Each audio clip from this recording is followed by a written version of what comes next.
Hi everyone, Danny here today to talk to you about the book The War of Art by Steven Pressfield. This is a book that I originally got the print version of.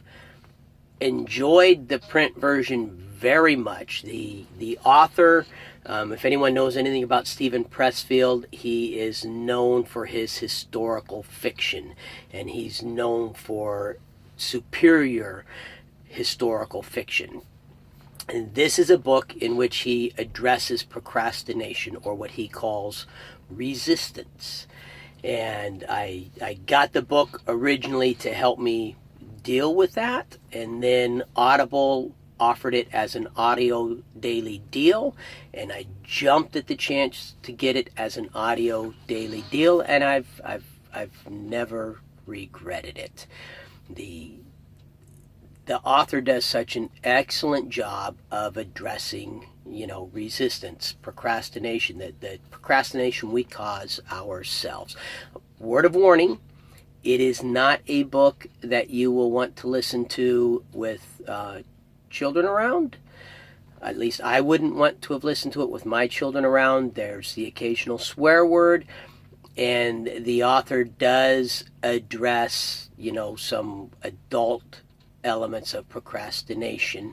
He has a chapter on sex as procrastination as an example. It's not done in a vulgar, lewd way. It's done in a, hey, this is an honest form of procrastination, and you need to recognize the difference. I actually really, really like the way the author handles that. It's narrated by George Guidall. George Guidall, as anyone that I've ever spoken to about audiobooks would agree with me, is one of the best narrators out there. George Guidall is an amazing narrator, so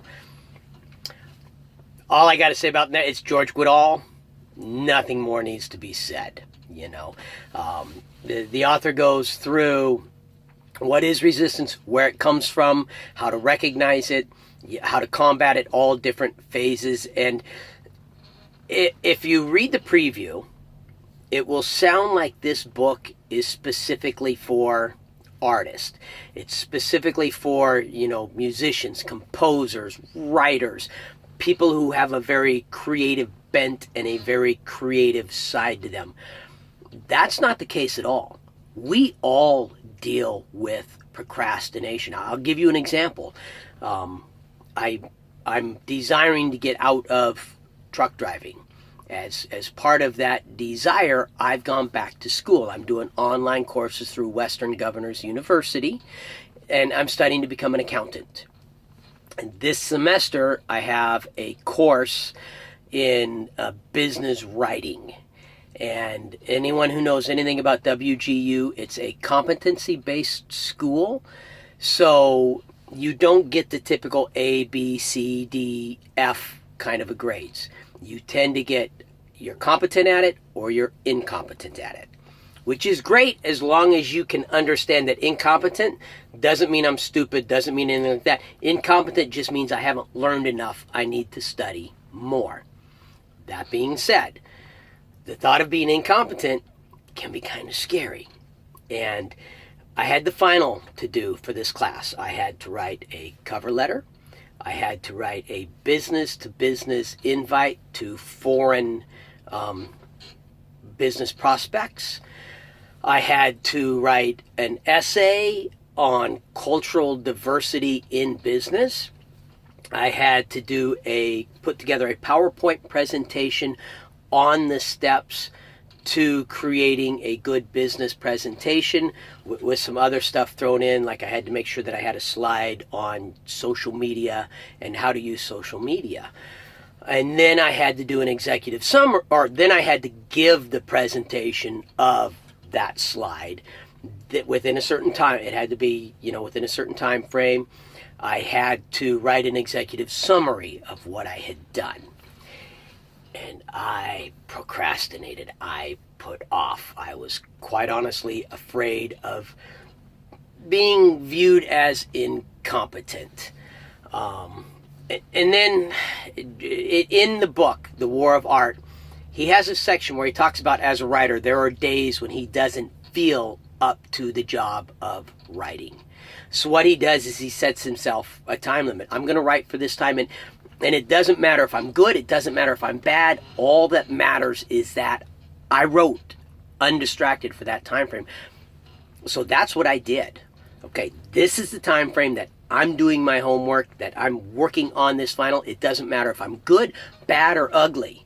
All that matters is that for this time frame, I focus on getting the project done. And on some of it was like, and I'm going to break it down to what is the putting the PowerPoint presentation together. I've never used PowerPoint. Okay, so I just got to make the first slide.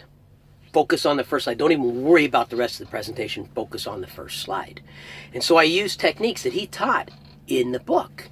And this task that I was so terrified of and so afraid of took me maybe 4 days to do the entire thing, and that's not working 24 hours a day. So all total probably took 10, at the most 12 hours for me to put all the components of it together, submitted it, and got rave reviews, the highest competency rating you could get on all of it. Great comments that they absolutely loved it. I was afraid of being incompetent at something that I was extremely competent at.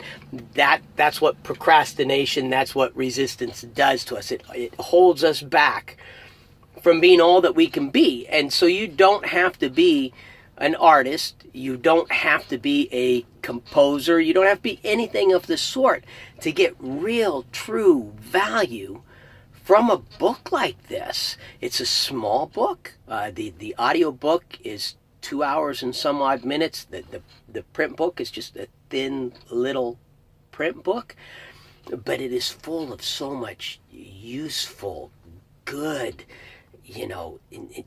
well written, interesting.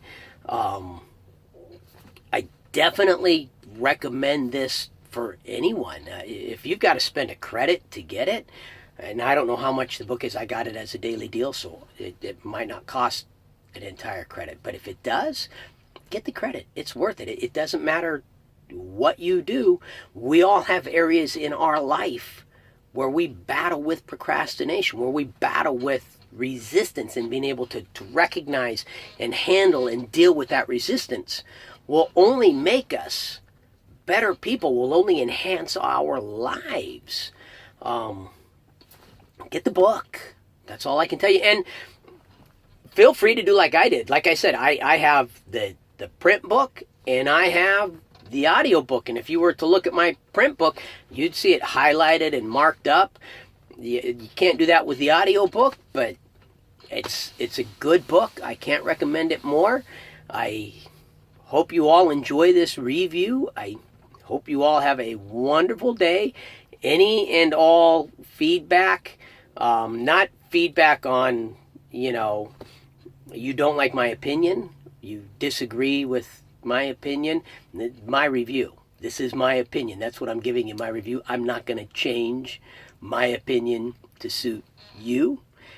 That would totally ruin the point of doing a review. I don't get that, but I have gotten one or two of, your opinion on this, you need to change your opinion. Not going to happen, people. It's my opinion. I share it, and honestly, if you disagree with my opinion, then that would let you know, hey, this is a book that I might enjoy. If you agree with my opinion, well, then this is a book I might want to avoid. This is a book I might want to enjoy. That's why I explain in my reviews exactly what I do and I don't like, instead of just, hey, I don't like it, or hey, I do like it. So you can decide for yourself. I agree, I disagree. But any feedback on things that I can do to make it better, I was told I need to make sure I'm looking at the camera, doing a better job of looking at the camera. That's the kind of stuff that I am looking for that will help me do a better job with these. I hope you have a wonderful day, and I will see everybody next time.